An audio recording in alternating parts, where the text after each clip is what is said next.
So we're live. So good morning, good afternoon, good evening, anyone watching right now or later on. It's my pleasure to be joined this evening or this afternoon by author Jared Michaud. Jared, how you doing? I'm doing great. I'm kind of crazy busy. I'm doing a bit of a renovation and interviews and still trying to do a little bit of writing here or there. And so yeah. Right. How about So how about you? You told me you're doing okay, just life as yeah, usual. life as a parent, life as a middle-aged dad. Um, I'm with you. I have six, so yeah, yeah. exactly. I'm undergoing a little bit of a midlife crisis, I suppose, although it doesn't involve new women or new cars or new motorbikes. It's just a reassessing of where I am at the moment. But I anyway, I totally understand that. I worked for a family business for like 8 years and then ended up writing this book immediately after. So I've kind of gone through this very strange career upending, and I'm not still not sure where that's going to end up exactly. So I have a similarity with you on that one. yeah. So before we get started, because I think Yeah, we kind of agreed, we decided we're going to talk about AI, and I think this is going yeah, to be a very interesting conversation that I've got no idea where it's going to go. For people that may not know who you are or familiar with your work, just sure, introduce yourself a little bit, please. absolutely. So um, I'm Jared Michaud. I am a fiction writer and sometimes podcaster. Um, I my first book is releasing April 16th of this year. It's called Bright Star, and this right here Hey, um, should hit shelves in all kinds of places, and it'll be on Barnes and Noble and Amazon and all of the other places. If anybody's interested, I highly recommend coming over to e6universe.com is the website. I have some short fiction up there that is a great introduction to the Energemetra 6 universe. Um, it's a short story that's actually set as a prologue to this book. So give people a feel for what my writing is like and sort of how uh, I don't know, it's always nice to know whether you're going to like an author before you actually decide to buy their work. And so there's an opportunity for that. And I'm getting ready mm, to release a short story to anybody who wants to be on my mailing list specifically for those folks. So that should be coming out any time now. So that's the one. And then my podcast is at modernapocrypha.com. And I can be found on X at Modern Apocrypha or at Energemetra 6 or at Jared and Michaud. Um, so those are sort of my haunts, I would say. fantastic. That's great. So obviously busy. This is, I don't know, maybe we go off tangent before we get into the Yeah, meat and potatoes, but I think we've talked in the past of different authors that I've talked to that not only do you have to put on your author hat, but yeah. you also have to wear your marketing hat and be present in social media. And that can be almost a full-time job in and of itself. You know, you're right, and I'm actually really really bad at social media. I suck at it. I do okay on podcasts. I really enjoy getting on and talking to people, but when it comes to social media, I don't even know what the heck I'm doing, and I'm not making enough money to hire somebody else to do it for me. So I Mm. kind of pretend here and there and try to get the word out in ways that I'm, somewhat better at, shall we say.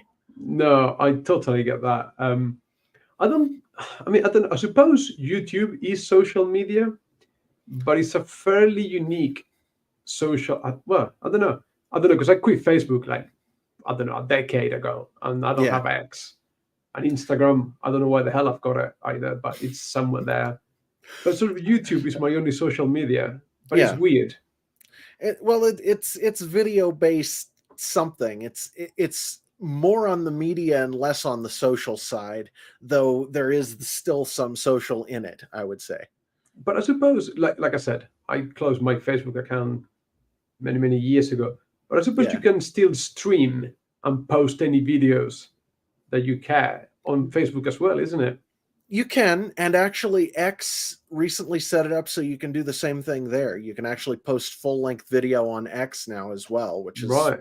so they're all kind of converging on the same model in some sense. It's just a question of I guess where your audience is to some degree. And I think when it comes to booktube stuff, a lot of it really is on YouTube.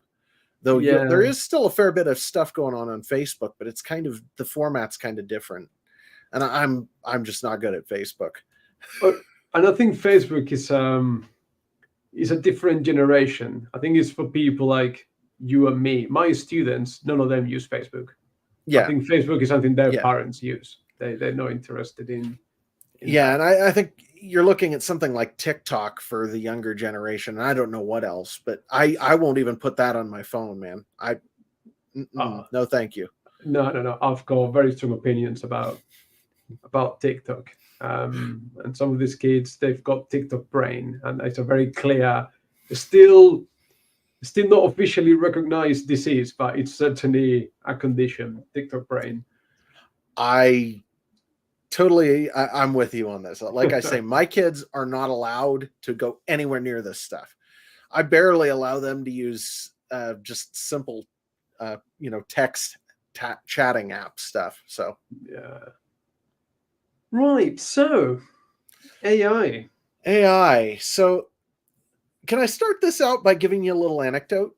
Something that hit, happened to me. Okay, hit so me. in the process of promoting this book, I've been in Facebook groups and Discord groups and all kinds of things. And a couple of weeks ago, I joined this one Discord group, and at first it was really promising. I was talking to the guys there. I came up with another opportunity for, getting on somebody else's booktube through it. Probably that'll still happen at some point. But eventually they started posting in author chat that there was this person who wanted to join the Discord group, but he was using some AI generated images for his advertising. And Right. the other authors started acting like this was absolutely the end of the world. Like, if this person was allowed into this group, they were going to all leave. And I kind of, well, if you know anything about me, I have a very obstreperous nature. I am stubborn as heck. And I look at this stuff and I go, you people are stupid. And so I came out and said it basically in those words. I said, you guys are idiots. I'm in a room full of buggy whip manufacturers. I use AI imaging for specific parts of my marketing. The cover art for my book is professionally done, and I would highly recommend that for reasons we'll actually get into. But the AI art for marketing to me was just a no-brainer because it's easy and quick, and I am not an artist. So I got kicked out of this Discord group. Totally got the guy acted like he wasn't kicking me out. He's salving his conscience, acting like it's somehow not his fault, like it's my fault, like I'm doing something evil because I am using this AI that is putting these artists who are friends of his out of a job. And seriously, he got that extreme and just removed me from his Discord group. And I'm like, okay, so what do I actually think about this? And so I started thinking about it. And what the conclusion I came to actually has a little more to do with my Modern Apocrypha podcast and the stuff that I go through over there than it does with my writing stuff. But it kind of starts with some history. And basically, anytime we have technology introduced of any sort, whether it's the printing press or cars or computers or anything, you name it, it puts some group of people out of a job. Sometimes it's a bigger group, sometimes it's a smaller group. That's why I was talking about buggy whip manufacturers. Mm-hmm. Not a lot of buggy whip manufacturers made it through the automobile revolution compared to what there was before, but there are two things that happen with every set of technologies that gets introduced. The first thing is there's this whole new set of jobs that opens up. There's a whole new set of things that people can do. Thing is that the old things that get eliminated sort of get turned into a niche market for goods that are specialized, and the people who end up making them actually make more than before on their product. I wholeheartedly agree with you. Um, I am an economist by education and by trade before becoming a teacher, Oh, and cool. I compare AI to the industrial revolution basically. Yeah, And like you said, whenever there is a technological shift, some jobs get destroyed and new ones are created. So uh, whether we like it or not, I think we can agree that AI is here to stay. yeah, it is. And then AI becomes a tool. It does. And the other thing that we ought to mention here on the base level of the economy thing is that the other thing technology does is it actually causes deflation, which means that the goods and services and things that we use get cheaper because it takes less man hours to make them and less input costs go into them.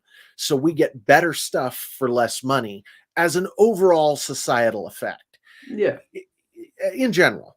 yeah, the net effect, absolutely. I mean, and sort of pairing it to your story about being on that Discord channel, Hmm. like over the last few months, like the miniature, like the background to our conversation here, the miniatures images that I use for the thumbnails of my videos are AI generated because Yep. I kind of draw for Toffee.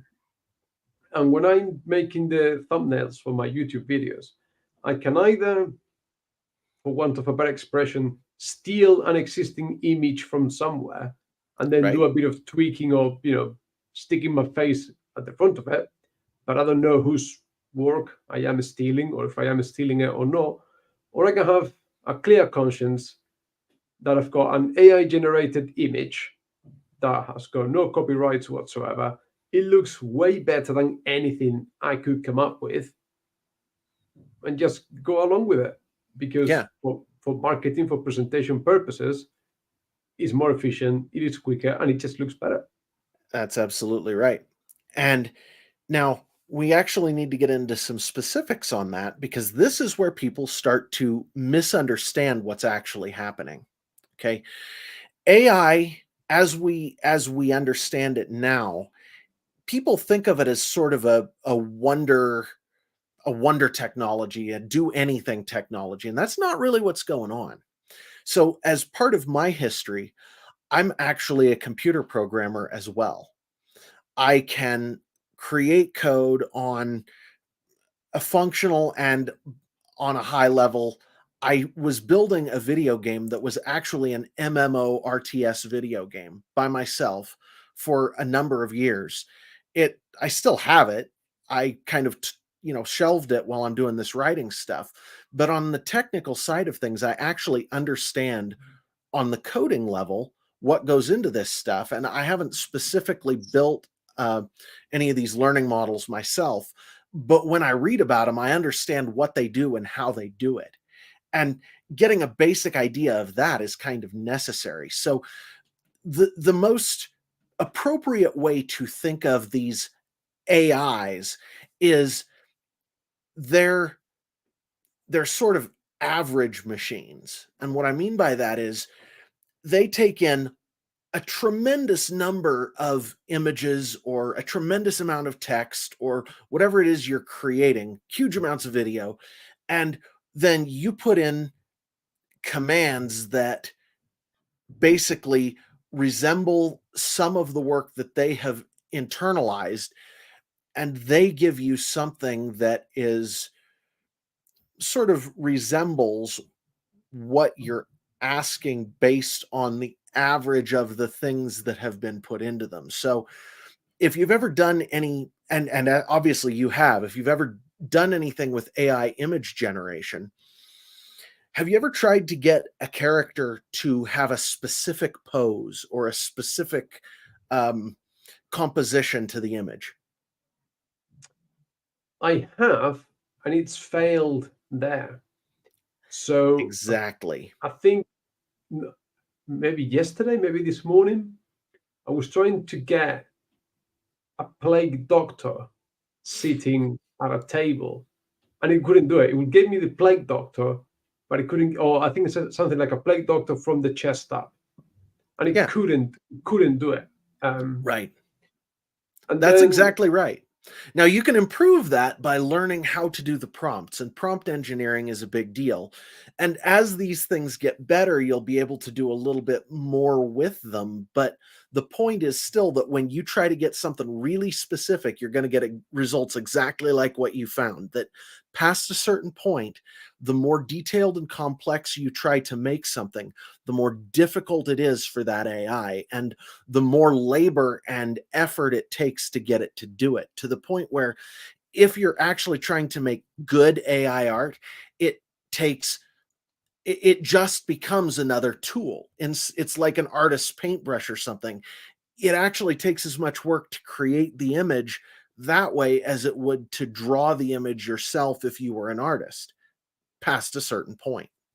I mean, I don't know about that, but I would say that possibly, I mean, I'm not that well versed on the history of AI, but I presume that we're still in its infancy, and that the AI that we play with today compared to the AI in 10 years' time, I think it's going to be a lot more capable.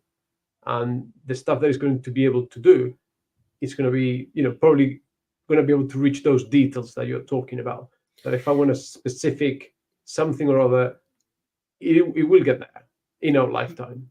Okay, that's an easy assumption to make because as humans, that's how we do things. That's how we progress. When it comes to the way computers are built and the way they do things, it the path to improvement is a little different. And what I mean by that is they get exponentially better faster than we can in certain areas, but they also limit out as a hard limit in certain places where we wouldn't necessarily expect or intuit that they would, because we're human and the way our minds process things is just different. So you're right, that could happen. I don't know for sure. But I do know that when it comes to tech, we tend to hit walls where we don't expect to, and we just don't progress beyond a certain level. I mean, you could very well be right. Like I said, I haven't got formal knowledge on that, but I'm just thinking back to when the internet appeared. I Hmm. think, Yep. what was it? I think the first time I went into a computer with the internet, my dad took me to his office at the university where he used to work at, and Yeah. you would go there and type. And you remember just Yeah. loading. If a website had a picture, you were swearing and cursing because it took forever, line by line, Right. to download that image. Now we're streaming movies. Right. Uh, Well, so, and yeah, tech in certain areas, tech just gets exponentially better and so better and better and better. I'm just surmising that AI is going to be able to replicate that path of progression. I could be wrong, but that's the parallel that I'm drawing. Well, and I think there is possibility there that you will certainly see some measure of that. We're seeing it all the time. It's getting better and better. The question is, really, I think the base question is, when it comes to creating actual original things where there aren't examples of it already existing, how good can AI get at doing that? And the answer to that question isn't actually obvious, because AI is simply an aggregation machine. It doesn't have human creativity even now. Now, it does make unintuitive jumps into areas that people don't expect, but it also can't do some things that we fully expect it to be able to do. It's like, back 50 years ago, when um let's see, Star Wars came out something like 40 between 40 and 50 years ago. Actually, it has really Yeah. been that long. So 77, 78, wasn't it? The first movie, something like that. So so back then, when they were looking at robotics, they were actually expecting that it wouldn't be all that hard to get from the place where you have a small computer to having an object that motivates itself around and accomplishes tasks like you see the droids doing. But we still can't do that effectively in a lot of contexts. We're still trying hard at that. And it's because we ran into problems that were not obvious to us as humans with the tech. When you get into how that tech functions, actually having something be embodied and exist in the world and do things has layers of complexity attached to it that we didn't intuit. And what I'm saying is that when it comes to AI, what we're doing is we're not creating something that thinks for itself. We're not there yet. That's a leap in Mm. kind, not just in degree. Okay. Instead, we're creating something that is like a multidimensional calculator, and it kind of looks like humans in the way it processes certain commands and things and the way it learns to do things, but the level of creativity that's required to actually create new art or new writing, new concepts, new ideas is something that it's still not demonstrated any capacity for. All it's doing is aggregating all kinds of things, taking characteristics of them, and creating things that look kind of like them. It's averaging them out and making something kind of new. I, no, I totally get that. And I think, Hmm. so I was talking to a colleague of mine who is very much into the whole AI chat GPT thing and Yeah. whatnot. And he says something, and again, this is another plausible future that I see. Okay. So possibly a job of the future is going to be AI prompter. And the process of art creating is going to be a hybrid between human prompter and machine, whether it is writing a book or producing a painting.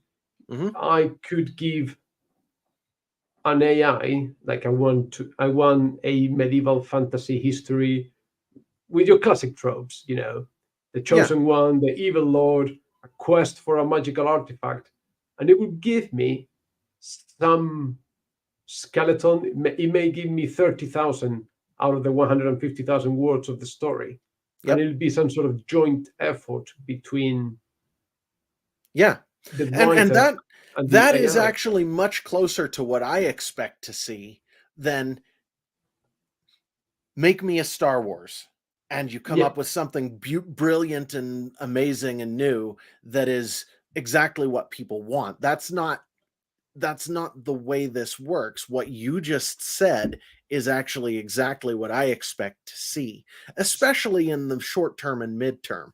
So this is what my colleague was saying, that I cannot remember. I cannot attribute the quote to the right person, but when someone said, "Write the books that you want to read," it's almost like we're gonna be able to do that through AI. Equally with movies, I can see again another plausible future where actors, and we've seen it already happen, actors will sell Hmm. their resemblance to be digitized. So Harrison Hmm. Ford, maybe. And if I want to make or slash see a new Indiana Jones movie, I can go to Netflix, introduce the prompts, and it will make me a new Indiana Jones movie with Harrison Ford's, you know, look from 1984, and give me a whole movie at some point in the future.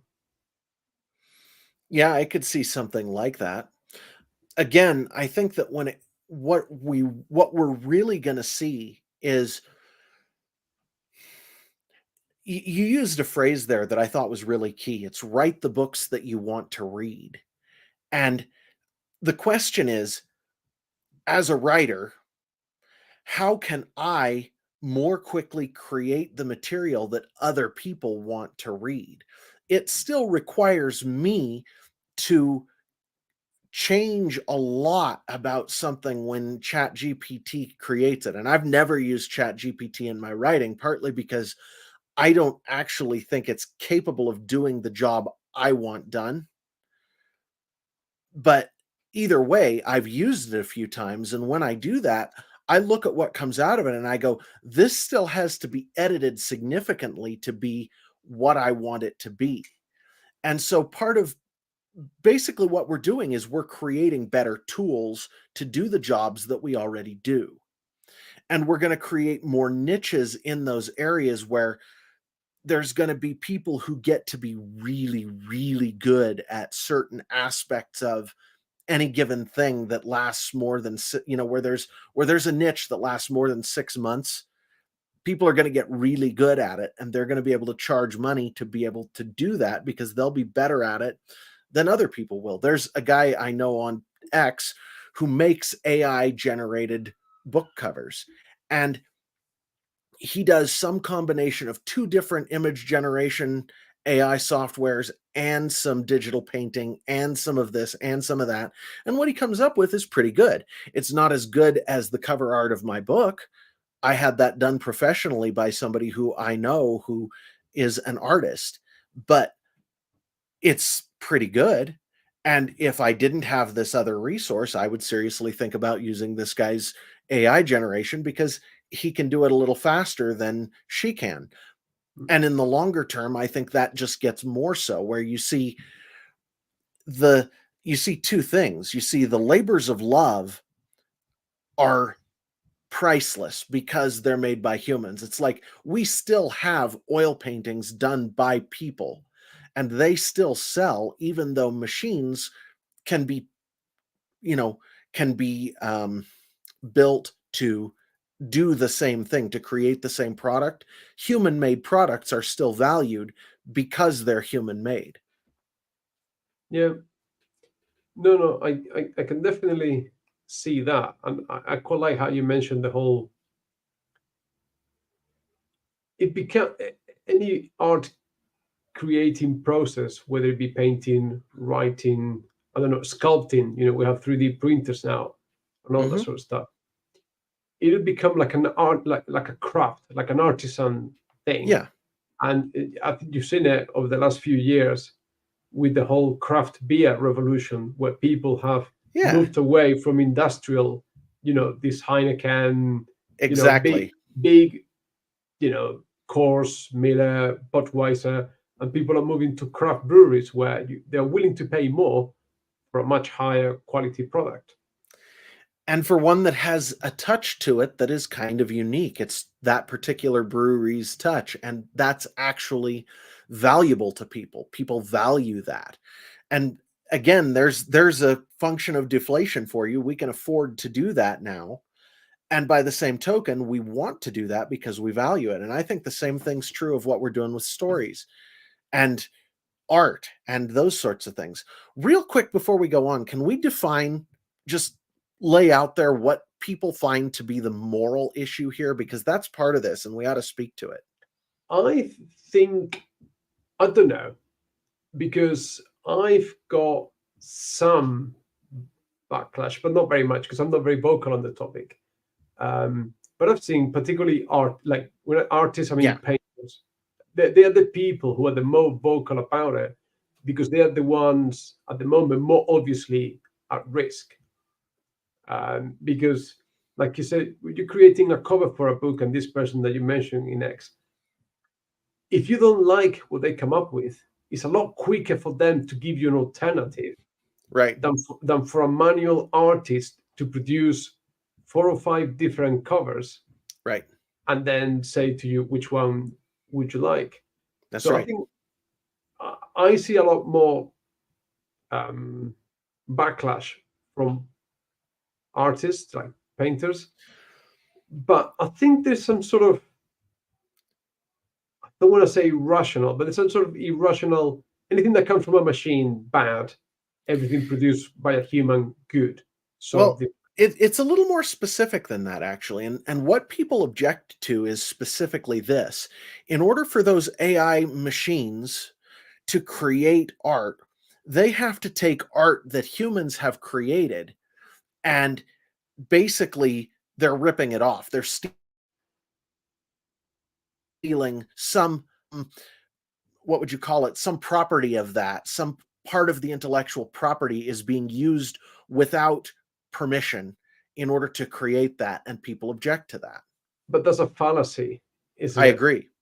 It Because is. every writer that writes a book has learned to read and has read books by the masters of the last so many years, somehow been influenced, somehow coded that, somehow processed that in his brain to come up with his own unique style.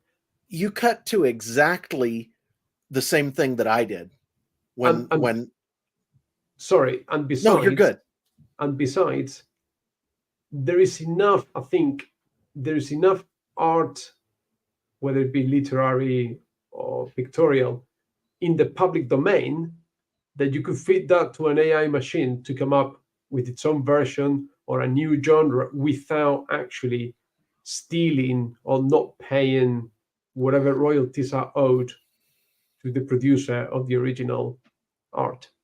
Well, and the other thing that has yet to be established, but in my mind, when it comes to my own work, there are two separate, what would I say? There are two separate levels that we go to here. So I'm looking at narrating my own audiobooks.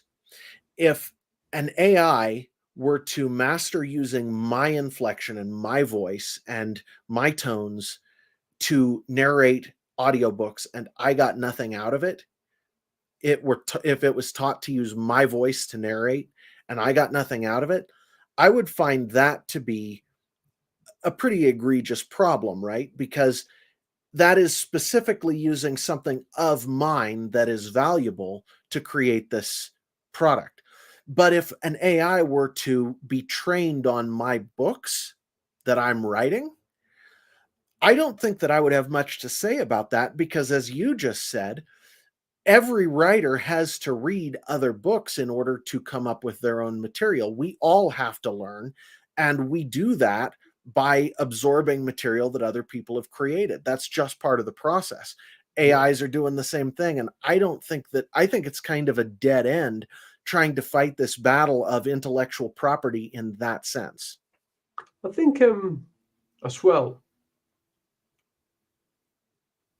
in a sense, I'm just thinking about this right now as we talk, but Yeah. that's why I enjoy having these conversations. Yeah. AI has been present for far longer than people suspect.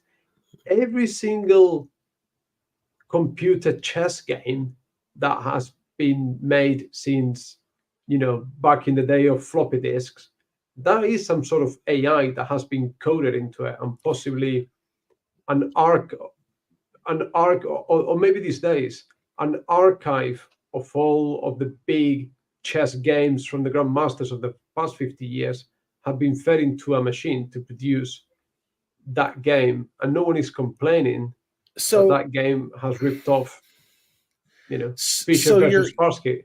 you're actually, in the sense of the chess games, you're onto something, because those games have been fed into the computers. But in general, that you're dealing with two separate kinds of processing. Okay, in the one case where you're talking about most video games where you're fighting against an enemy, that's usually based on a decision tree. If this, then this. If this, then this. And that was created and put in place by a team or person who programmed that NPC, Yeah. enemy, bot, game, whatever, however you want to put it. Okay. That's what we've normally gotten ever since computers first started.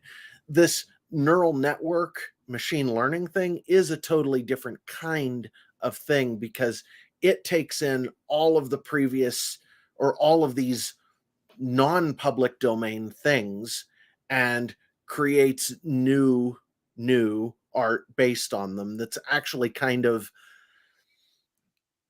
it's what would I say? like I say, it's kind of an averaging machine. It's taking all of the things and it's creating something with variations, with some kind of noise in the process that resembles stuff it has taken in. Mm. So it's a different kind of processing. Yeah, no, I get that. I get that. I get that. But Well, and I understand the objections. I just don't necessarily agree that they're valid because, as you said, we all have to learn as creators of art, whether it's stories or, you know, pictures or whatever. mm, We all have to learn by taking in other things. I think as well part of the backlash and the more notorious cases have been on book cover competitions where AI generated art has been passed as human made. Sure. And that's where part of the negativity has come from. Whereas I think if people were upfront and said, look, I've made this with AI, it's a bit like when the comics writer, when Alan Moore wrote his Lost Girls comic book, Yeah. no one could accuse him because he outright said when the book came out that it was pornography. He took, you know, all the female characters from, the classic fairy tales, Wendy and Alice in Yeah. Wonderland, and just wrote pornographic stories with them. And he said it's pornography. There was no disgust, there was no outrage because you couldn't argue back. He told you it was pornography. If you Right. come out and say my book covers are AI generated, no Well, one can get angry. what you will get is you will get people throwing you out of their Discord groups. Yeah. And it's because, well, you do. And it's because people have this moral objection to what's being done because this is the case they're making. And I, like I say, I don't agree with it, but they're saying that they're stealing our intellectual property and they're going to put people out of jobs doing this. And both of those are difficult things for people to process.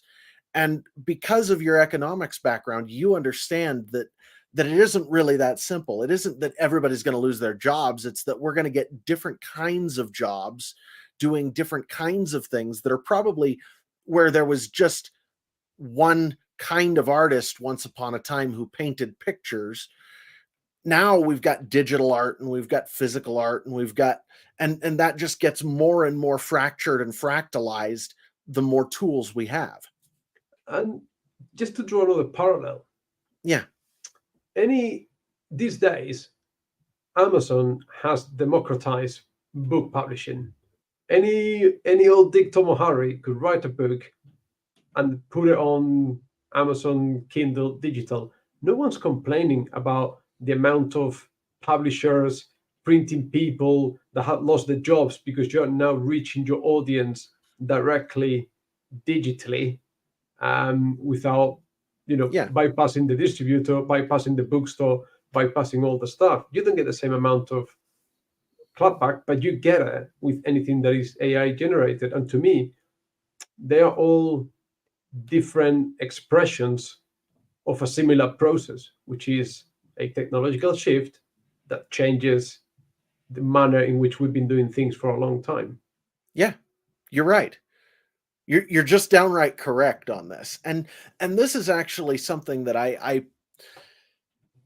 kind of have a big picture brain, right? My brain thinks at like it likes to think at like the 40,000-foot level where it can see all of the little things going on kind of as a big picture without getting lost in the details. That's sort of the way my brain likes to do things. And so what we're talking about here makes perfect sense to me, but it doesn't make a lot of sense to a lot of the people who are probably in our audience or generally in the world as a whole how this works out. And a lot of people don't actually understand how AI works.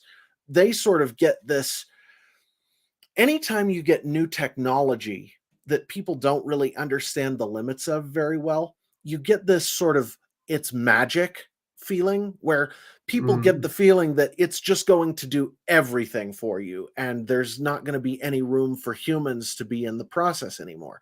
When as we've been saying, the opposite is kind of true, where the more things technology does, the more different niches there are for humans to fill in the whole system. And really what we tend to do with technology is take a lot of the boring part out. Yeah. And sorry, I'm just going to give another example of another technological shift Please. that probably people, everyone that is watching this or will watch this or doesn't watch this, but people use all the time. Yeah. And it's the whole when TomToms and Uber came about, every taxi driver lost a job, and it was a big issue. In When Uber came about, I was living in London, Okay. and in London, you can imagine the size of the city. To Yeah. be a taxi driver, you had to have a fantastic memory, because there was an exam to be a taxi driver, and they had this big book with all the streets of London, and you had to learn that because you had to be able to take anyone from whatever street to whatever street. And that book was called The Knowledge. And that's what taxi drivers in London, cab drivers call it in Wow. London. And passing the knowledge exam was really hard, because Yeah. you had to be able to, recite the quickest way to get from Piccadilly Right. Circus to whatever in Battersea, or whatever. And if there was a traffic jam, you had to know which was the correct diversion. Uber comes about, Interesting. TomToms come about. You don't need the knowledge anymore. That technology is now obsolete, and the price of taxis in London plummeted, and everyone benefited from a much cheaper service that didn't require people to be overqualified for a job that didn't need overqualified people anymore. I didn't actually know about that. That's a really fascinating example. And taxi drivers in London were very obviously they were They very, were very oh yeah, they'd be up in totally arms, right? upset. Yeah, yeah. So I think for a time, I may be wrong on this, but I've got somewhere in the back of my head that Uber wasn't allowed into central London, because that it Yeah. was like Hackney carriage drivers. But it's another example where you have a technological shift, existing jobs become obsolete, Yep. and cheaper, better way, not necessarily better, but cheaper, more efficient ways of travel Right. arrive. Well, and automated cars, if that does become a thing, which is looking more and more likely as time goes on. But again, they were saying we'd have fully self-driving cars anytime now 10 years ago, and we still don't have Yeah, quite that, do we? I wouldn't trust those motherfuckers. Okay. Okay, right now you wouldn't. It may be that at some point we do, but again, that's just eliminating something that we'd rather not have to spend our time doing most of the time anyway.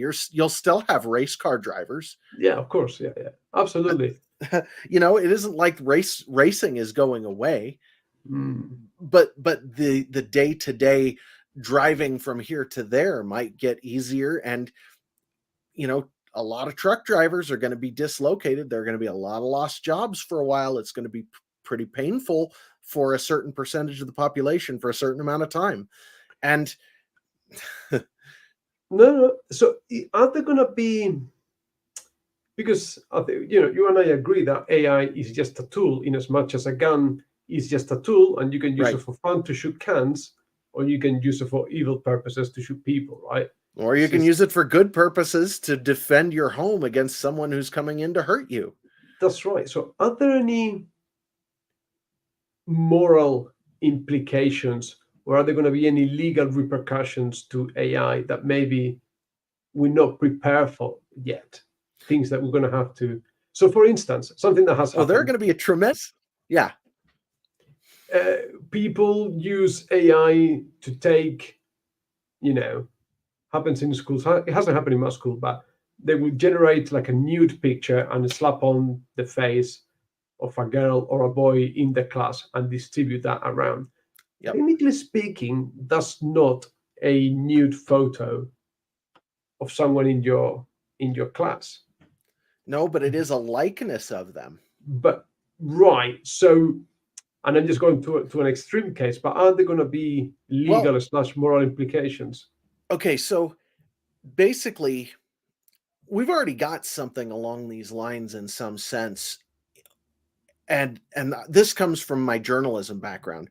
As a journalist, you have to be careful what you write about people who aren't public figures, or what you draw, because if you slander somebody, or if you, I can't think of the other word.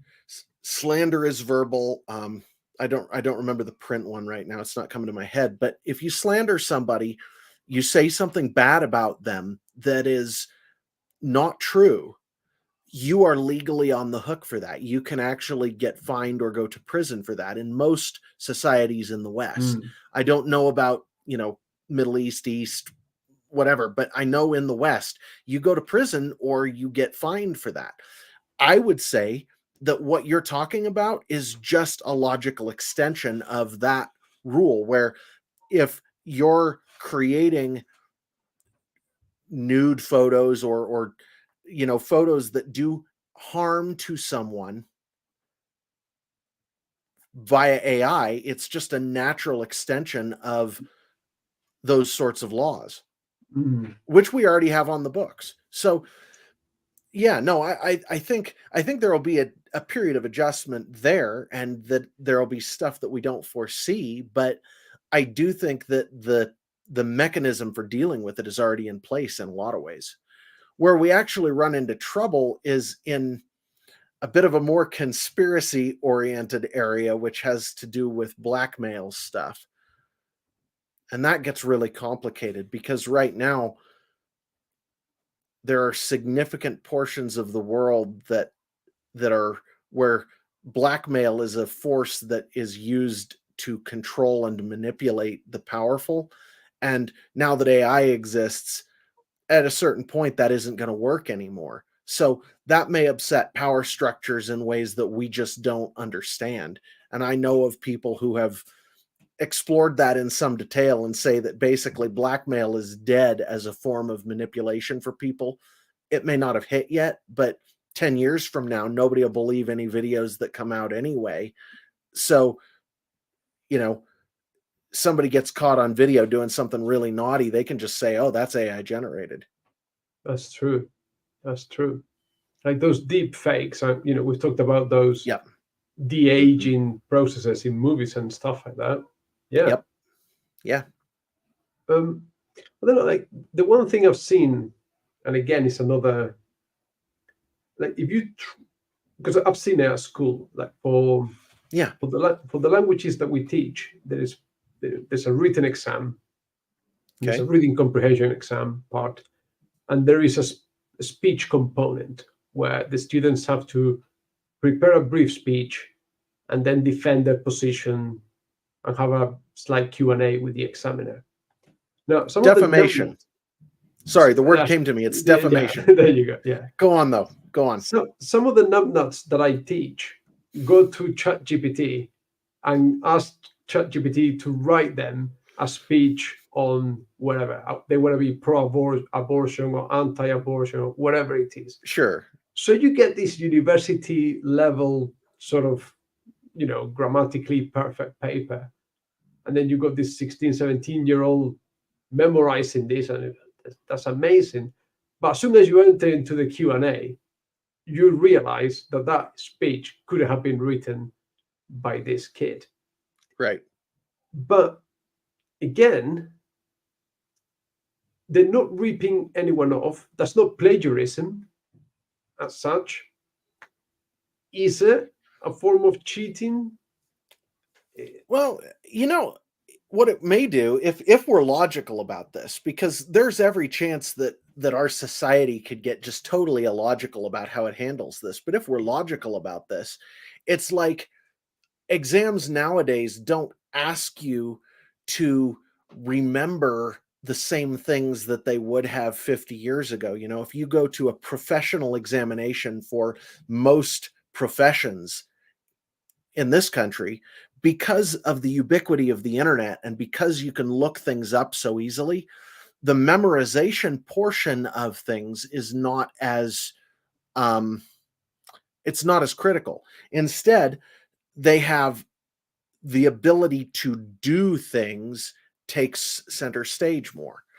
So as we have these tools that let us more effectively refine ideas or whatever it is they're letting us do, our tests and what we consider cheating will change to basically give those the same status as a dictionary online, where I can go look that up anytime. Oh, I can go ask ChatGPT to do this anytime.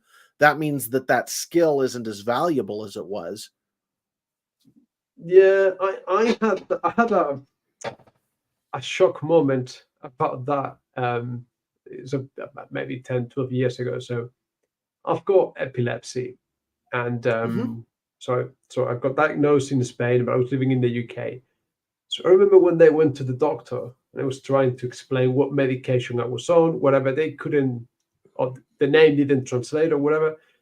So literally in front of me, the doctor just went to Google and typed this. I was like, I could do that in my house. Like what the fuck? Like you're a doctor, you're meant to know things. And they just Googled this and then they gave me the answer and everything. And Yeah. I sort of walked away feeling somewhat uncomfortable about the whole thing, that a doctor had just prescribed me with the aid of Google, medication for my condition. It was a little bit like, hmm. It demysticizes things somewhat, huh? Yeah, yeah, yeah, yeah. But We like, as human beings, we like to put things on pedestals. When it comes to medicine, when it comes to but various things, we put them on pedestals. but the council of the wise is a thing that Western society, from the Greeks, Yeah. that gerontocracy of the old people that are wise. And Hmm.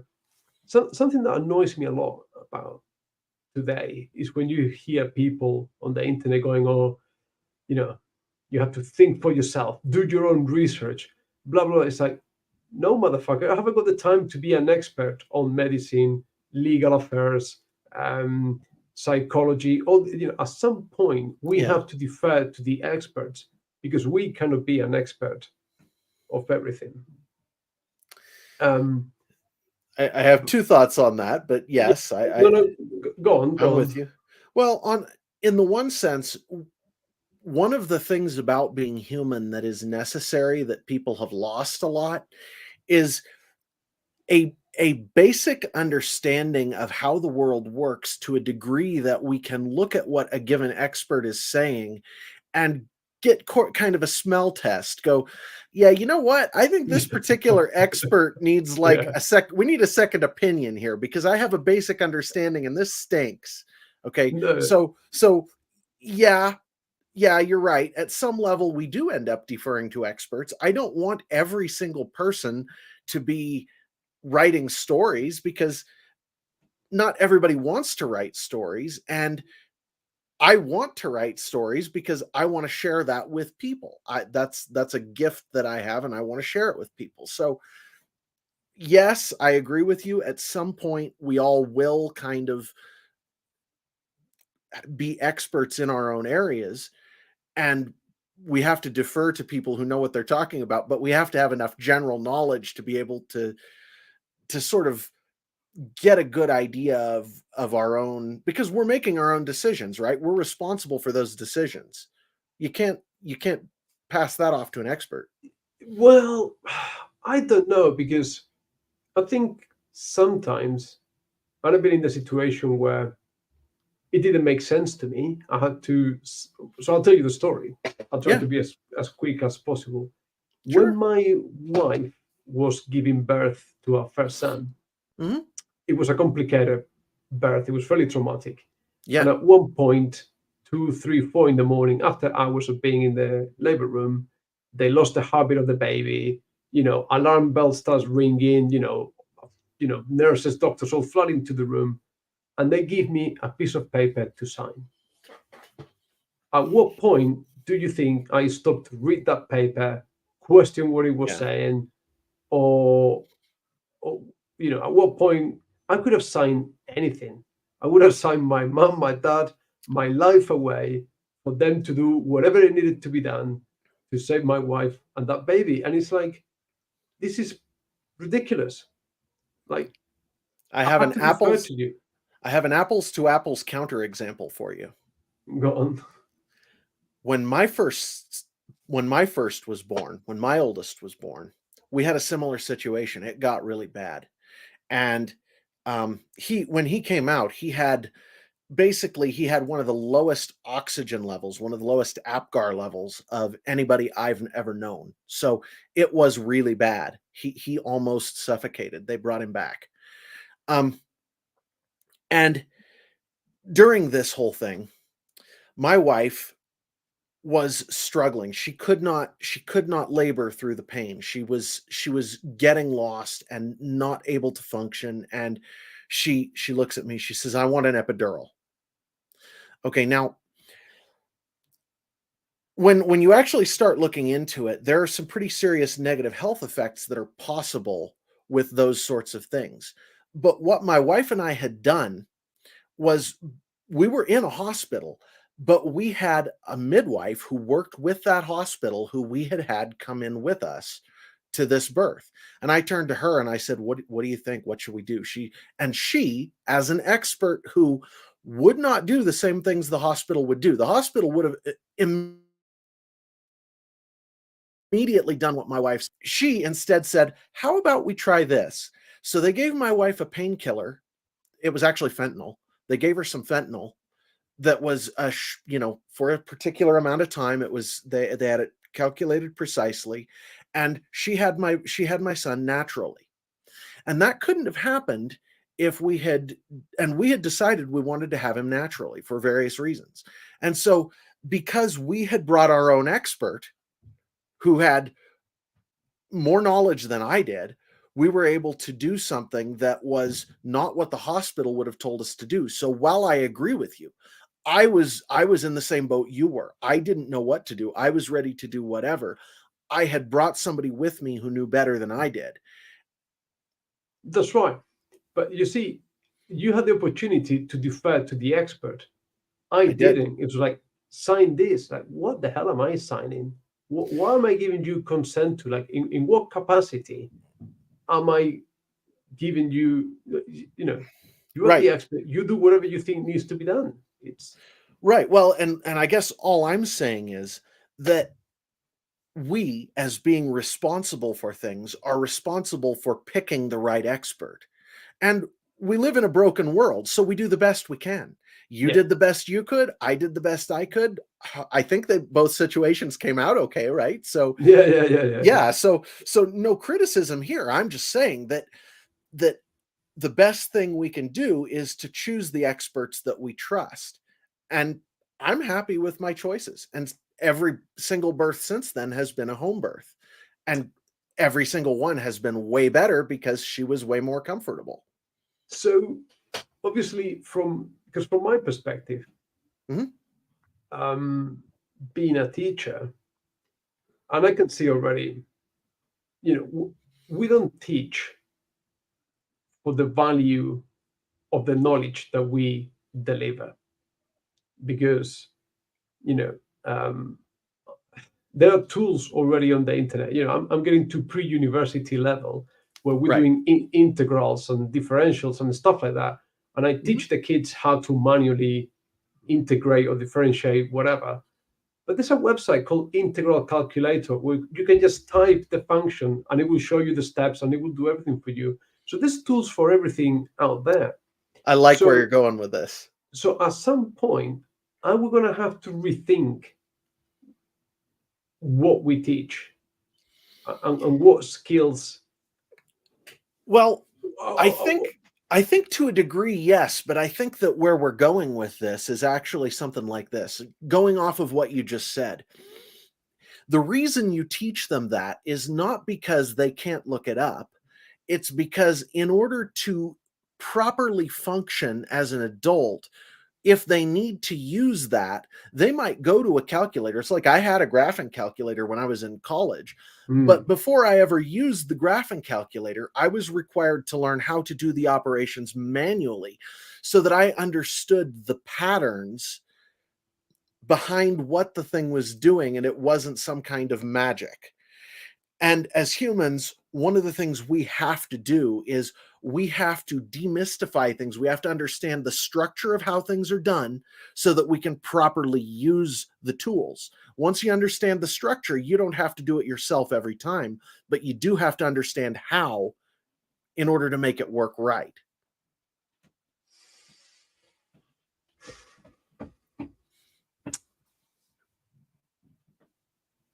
You know, the job, go ahead.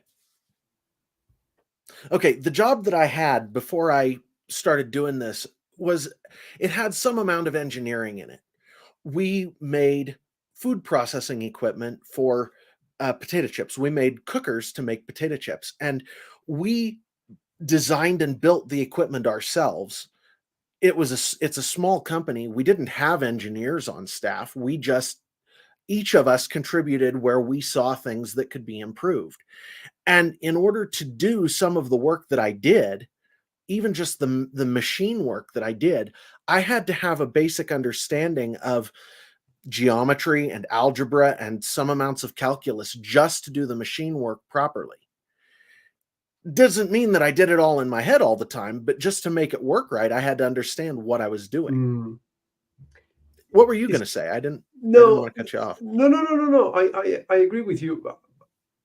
Just my thinking is just that because we're getting to a more and more technologically advanced world. I just wonder whether that's necessary. When I learned how to create websites, I learned HTML code. Right. These days, you don't need to. There's just a piece of software on the internet, drag and drop. So as things get more and more automated, knowing the nuts and bolts of your not as many people have to do the nuts and bolts, but you still have to have the people who do the nuts and bolts in order to create and maintain and improve that software that does the drag and drop.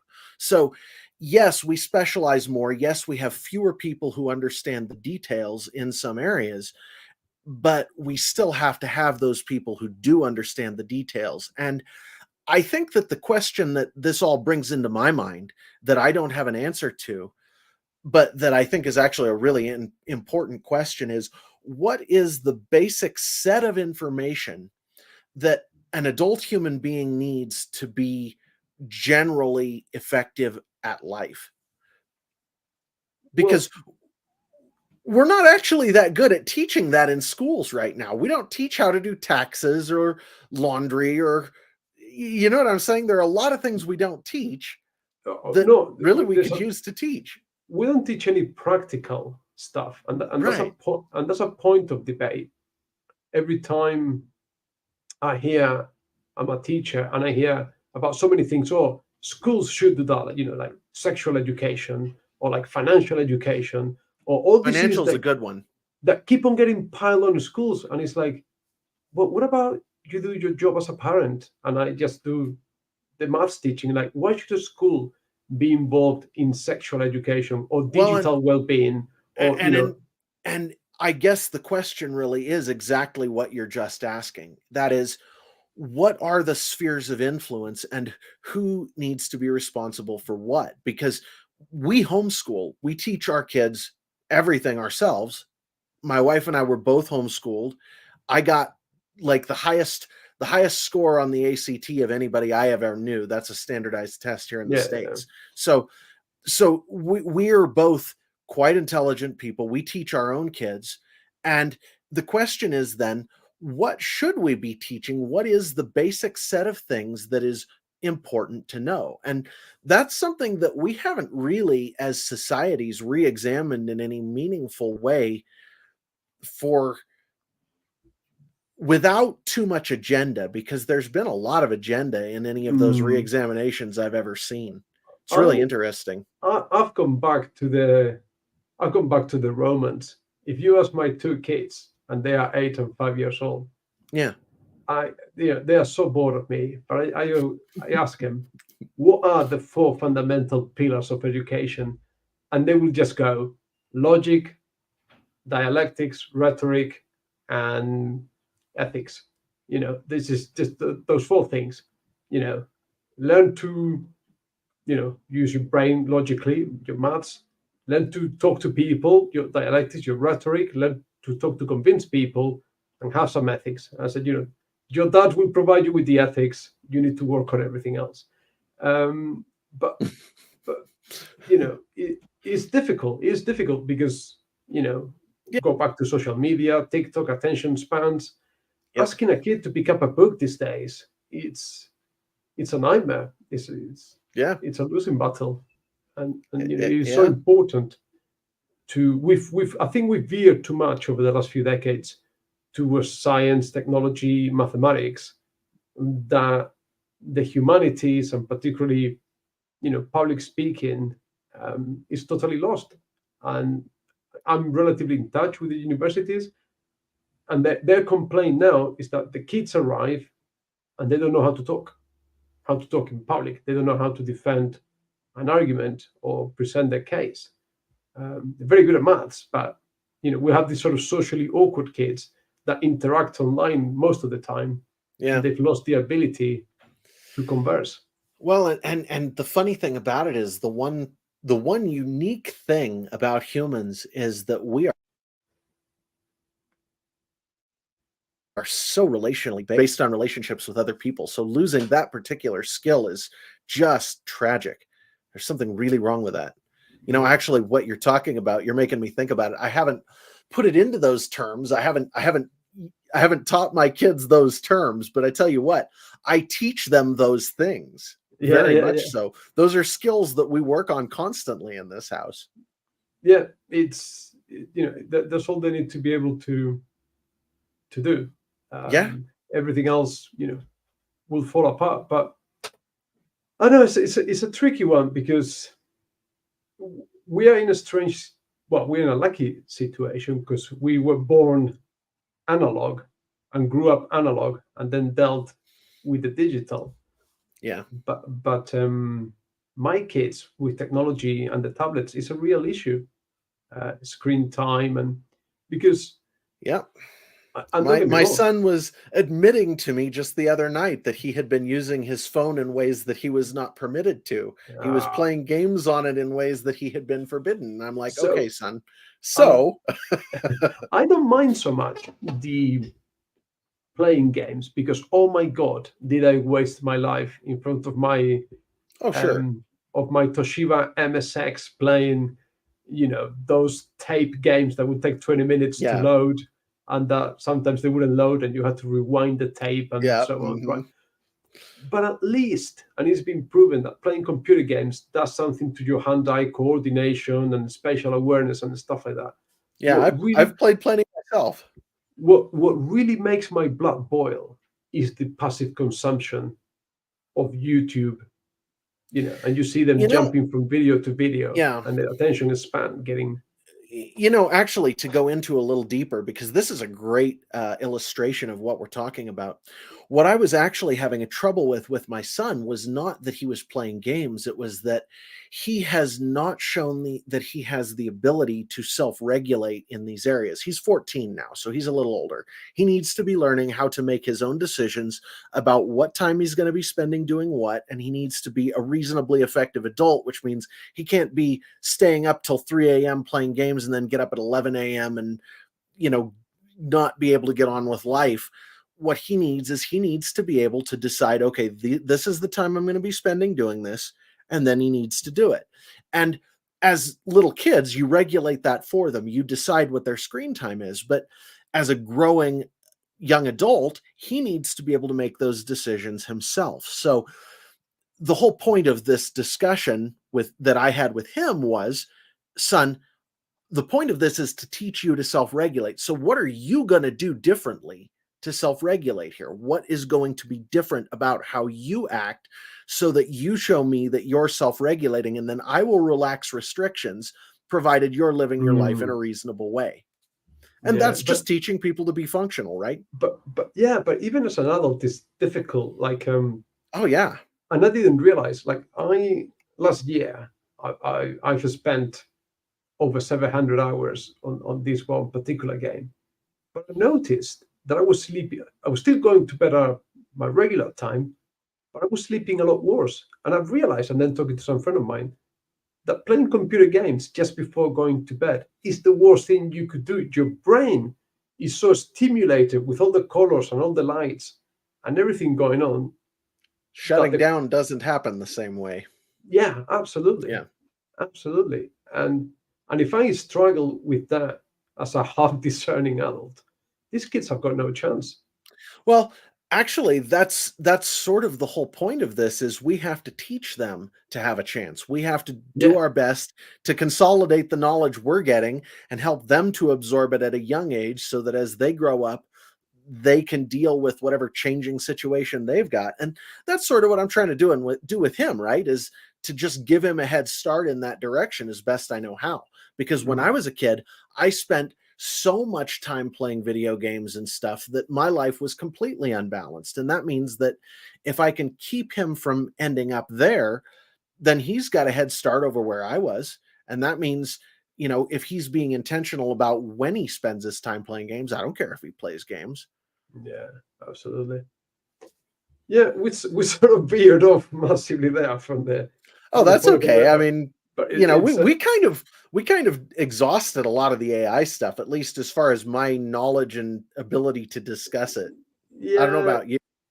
No, I found that we seem to agree on pretty much everything there. I don't know, like getting back on it, to what point, if there's going to be a shift or some sort of change in the publishing industry at some point in the future, where I was thinking about, comics. There are websites there with for people like me who kind of draw for toffee. You can create your own comics. You can change the panel distribution of the page, and you can tell it what you want in every panel, and it will draw the comic for you. So again, another sort of going back to my plausible futures, Hmm. whether Marvel doesn't license their characters and they become this sort of, you can create your own Spider-Man comic if you pay Marvel 50 cents to create your own Mm. Spider-Man story. Or if you want to, and everyone has got access to these characters and you You can know, create your own Batman story. if I had to guess, you know what I would guess? Go on. I would guess that this is going to be market driven, like most things are. It's going to be the demand that drives this. So there will be a set of companies with intellectual property, and that IP is basically held very tightly and they won't license it out. And that there will be other companies where the IP is much more loosely held and people are allowed to do similar things to what you just said. And that some amount of that will drive the market to do what people want to do. And I don't know if people will want to do what you just said, create their Spider-Man comic or whatever, but let's say they do. Let's say that DC goes ahead and licenses their IP to that, and Marvel doesn't. And so all of a sudden, DC is bringing in all kinds of money that Marvel isn't. And this will drive Marvel to do it as well. Hmm. So, yeah, I think something like what you're saying is likely. I don't know exactly what route it takes. It always seems to be a little bit Yeah. unintuitive and weird, but I No, bet something exactly like that.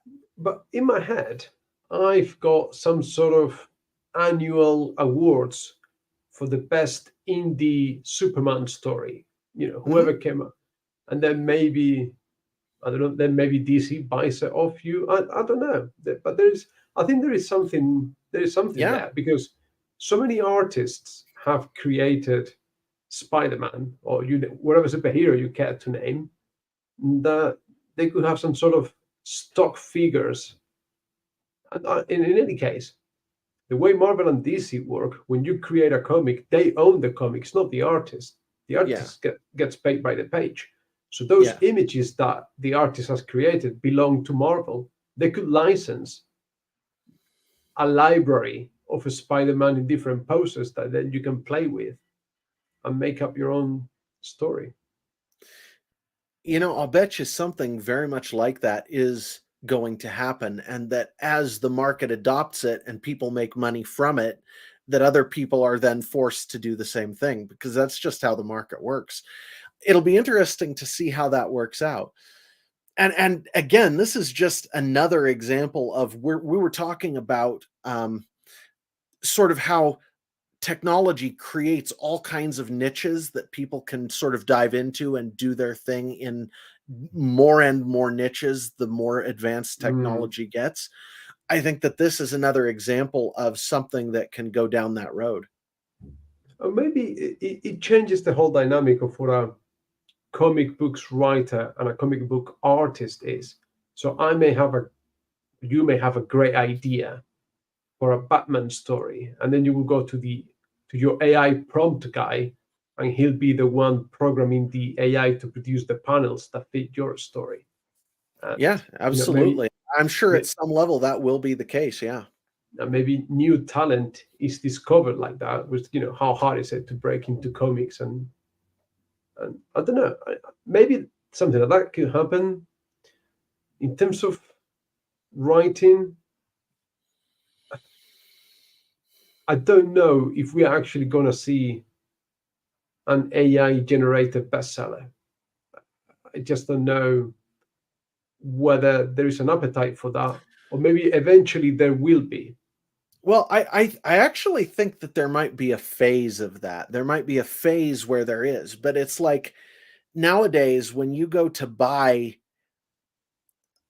you name it, whether it's China or um, basically anything that machines can make, people value it more highly when other humans have handmade it. So you may consume the machine made version because that's all you can afford. But if you can afford it, you're sure going to want the human made versions because we just like that better. Do you personally, can you envision yourself having an appetite for machine generated books? I mean, obviously you're a writer yourself, but No, no. But I can imagine certain people who I know having that appetite. Write me a book in the style of Stephen King that is a brand new work about such and such.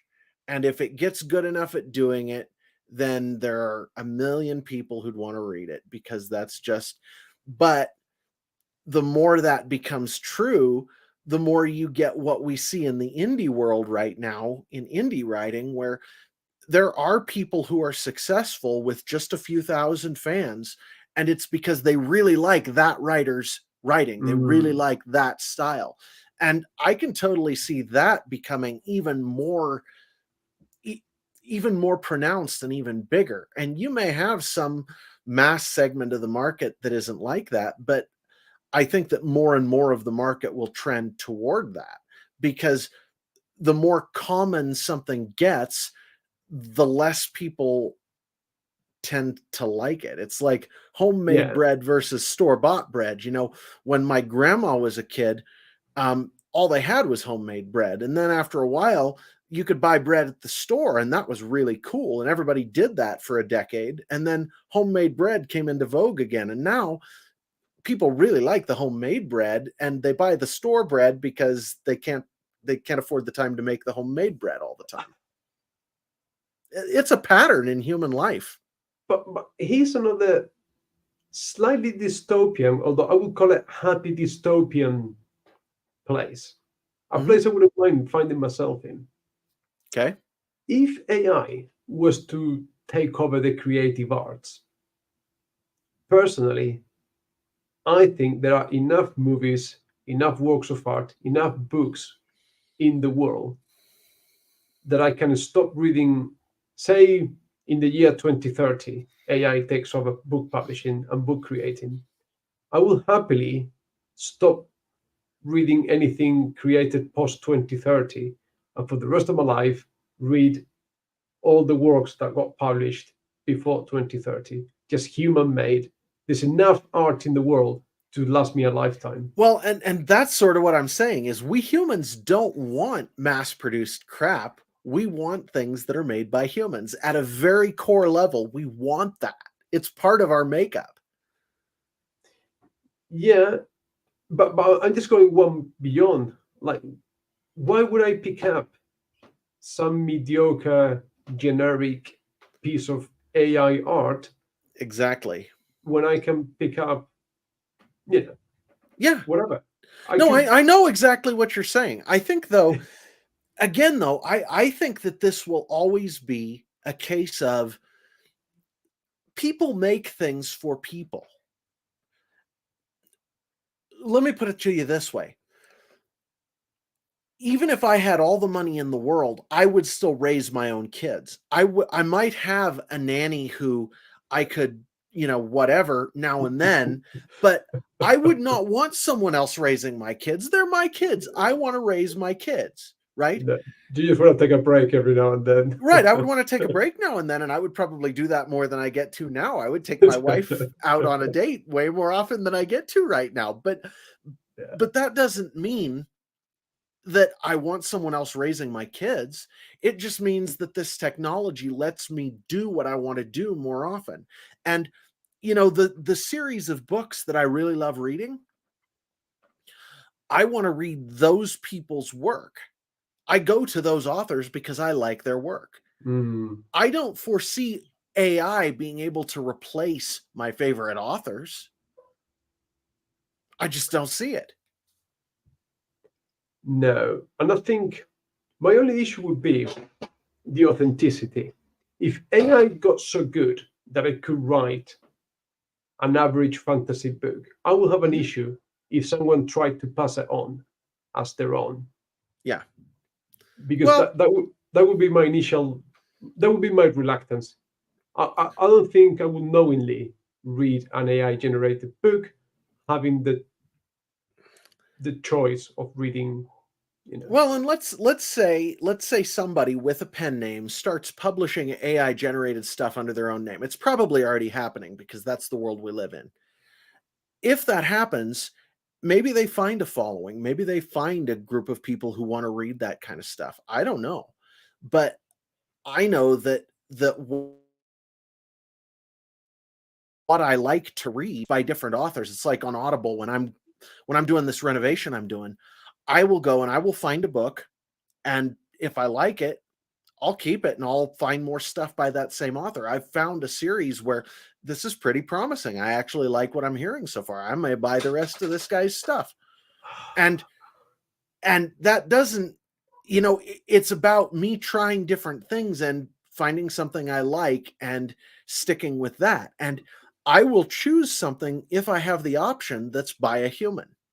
Although the problem of drawing lines always is that they tend to be fairly arbitrary. And if you draw the line here, well, why not 1 inch to the right or 1 inch to the left? So if you have a co AI written book where, like I mentioned about an hour ago, you get the AI to provide you with the skeleton of the story, and then you, Mhm. as a writer, give it your style, or maybe you write the dialogues, because I'm guessing that maybe writing witty dialogue is a more difficult skill than coming up with a generic plot. Where do we draw the line? 40-60, 50-50? What was acceptable, was not It's acceptable? totally arbitrary. It's whatever you want, but you have to keep in mind that the way people work, they fa- they f- they fasten onto the brand. So whether that brand is Stephen King or name your author, doesn't matter. Mm, If that person is consistently putting out the same kind of work and you can consume it, then maybe that's good enough. But it is the brand that you're ruining if you do it wrong. And so, maybe I start 10 pen names and I'm generating books left and right. And what I come up with is um, appeals to this person over here and that person over there on that pen name and whatever. And I get this one really successful pen name and I can create lots and lots of work there. But not everybody is going to want to read that same work. So I don't know, man. I think that there's enough variety out there that, yeah. yeah. don't know. It's gonna be interesting watching the space develop over the next few years. It Uh, will. I think some things are more likely to succeed than others. I think Yeah. probably AI generated movies with the likeness of Tom Cruise or Harrison Ford are more likely to succeed than an AI generated book in the style of name the author that you care. Well, and I think that maybe if I could take my book and I could tell AI to generate a movie based on my book that I could then, show to people, that'd be interesting. That'd be, maybe that is a thing. I don't know. Mm, But by the same token, it's just going to create more niches because there will still be this thing where everybody is still going to go, do we go to plays still? Because there are still plays put on in almost every major city that I can think of where human actors get up and they act out a play, even though we have videos that have been professionally produced of that story. It's like, how many times do you see Fiddler on the Roof produced across mm. the world in a year, where there are several great video renditions of Fiddler on the Roof, but we still like going to the plays. I think that that's an appeal to human nature that I don't think is ever going to disappear, and I it's probably agree. the reason why we like sports or we like a fine piece of art. As humans, we are attracted by someone mastering something and seeing it performed to the best level. That's why we love watching the 100-meter race in the Olympics or the marathon, or we like to watch, a boxing fight or the 16 Chapel. It's how far humans can go. I don't think that's ever going to disappear. I agree 100%. And that's sort of been my whole attitude toward this AI thing since the beginning of the conversation. I don't think it goes away. And I think that when it comes to human creativity, that's actually amplified, if anything.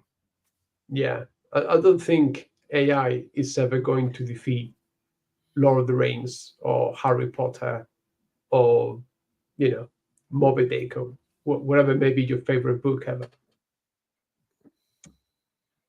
Anyway, and I think we've reached a fairly good point in time. I think to call it a day, as far as I'm concerned, unless you No, got that's fine to me. some final Um, thoughts that you want to share here.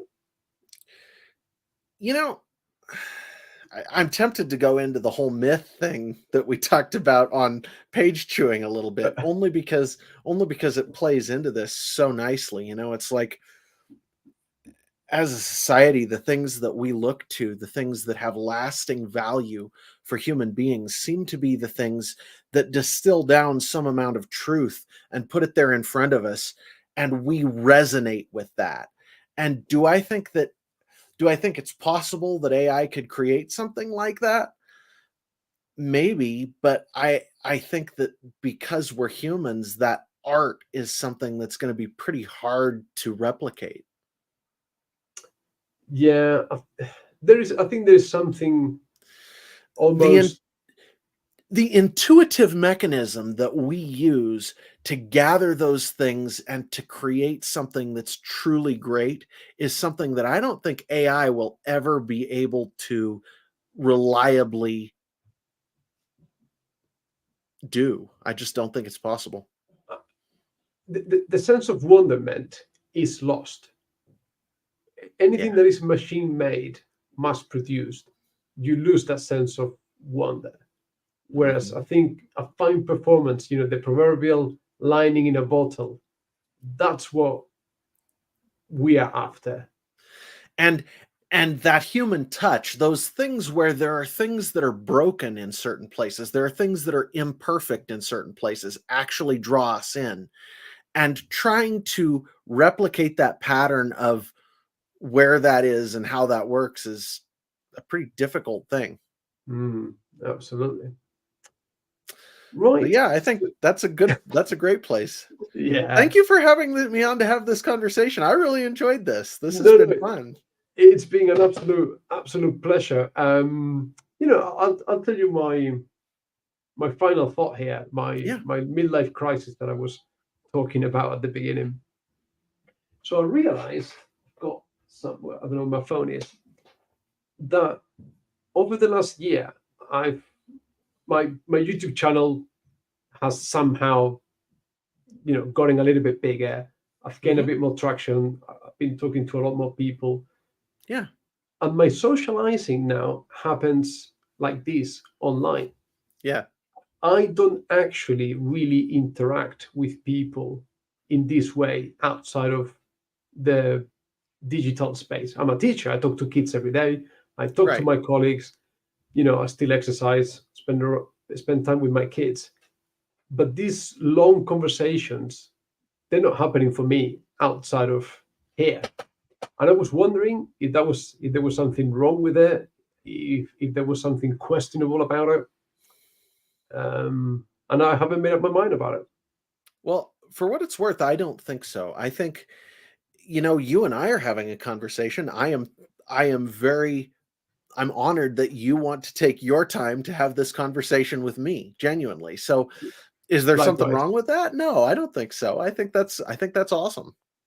No, no, likewise. But like I said, there's still this, sort of divide that is, we're not sitting in the same room around a table with a cup of coffee, that I don't know if it makes it any less human or any less valuable than it would be if we were to sit down in person and have exactly the same conversation. I don't know. I don't know that it's less valuable. I think that there is something where being able to shake your hand and, share a meal with you would be wonderful. And if that ever happens, that'd be great. I'd love to do that. But Yeah. but but by the same token, does that mean that I wouldn't want to have this conversation or that I know somebody else who wants to have this conversation? Nobody else has offered to have this conversation with me. And that is, I mean, this is my rationalization, is that I live in small town on the east coast of Spain. My vehicular language is English. My wife's British. My kids are bilingual. They were born in the UK. I work in a British school. 99% of what I read and what I watch and what I do is in English. So, Yeah. like, who the hell do I talk to? Like, how do I have a Yeah. meaningful exchange about the last book that I've read with Yeah. anyone in my physical surroundings? It's impossible. Yeah. Well, and in that sense, this is an absolute blessing. That's right. That's right. That's right. That's right. It's just strange. It's just strange. It is. It is. And fair enough. Well, thank you very much for No, having me on, Jose. absolute pleasure. It It's has been been a blessing. That's right. It's been fantastic. Anyway, so thank you, Jared, and anyone else that was watching. There was a few people watching throughout, or maybe watching later. Maybe we should do this at some point again in the future. I'd enjoy that. Absolutely. Great. All right, let's finish this up here now, and we'll say goodbye. Sounds good. Thanks, everybody.